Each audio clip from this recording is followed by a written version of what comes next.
ടെറസിൽ നടാനായിട്ടേ ഒരു പുതിയ സപ്പോട്ട തൈയും കൂടെ വാങ്ങിച്ചിട്ടുണ്ടായിരുന്നേ. കാലാപ്പട്ടി എന്നൊക്കെ പറയും. എന്താ അതിൻ്റെ കറക്റ്റ് പ്രൊനൗൺസിയേഷൻ എന്ന് എനിക്കറിയില്ല. 110 ലിറ്ററിൻ്റെ ഡ്രമ്മാണ് നമ്മളതിനായിട്ട് എടുത്തിരിക്കുന്നത്. അതിൽ ചുണ്ണാമ്പിട്ട് ട്രീറ്റ് ചെയ്ത മണ്ണിലേക്ക് വളങ്ങളൊക്കെ മിക്സ് ചെയ്ത് ഇട്ടുള്ള പോട്ടിംഗ് മിക്സാണ്. അതിലിത്തിരി വാമം കൂടെ മിക്സ് ചെയ്തിട്ട് ആണ് നമ്മൾ തൈ നടാൻ പോണത്.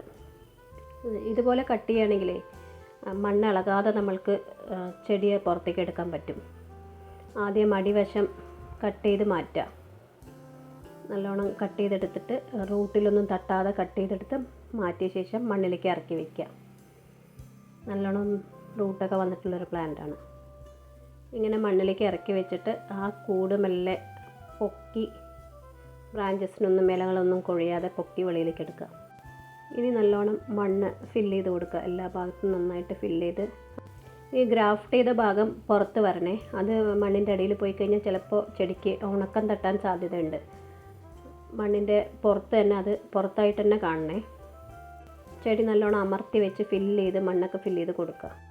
അതിൻ്റെ ഗ്രാഫ്റ്റിംഗ് ടേപ്പാണ് കേട്ടോ അത് റിമൂവ് ചെയ്യാൻ പറ്റുകയാണെങ്കിൽ അതും കൂടെ മാറ്റുക. എന്നിട്ട് നന്നായി നനച്ച് കൊടുക്കുക. ചെടി മുഴുവനായിട്ടും മണ്ണും നന്നായി നനച്ച് കൊടുക്കുക.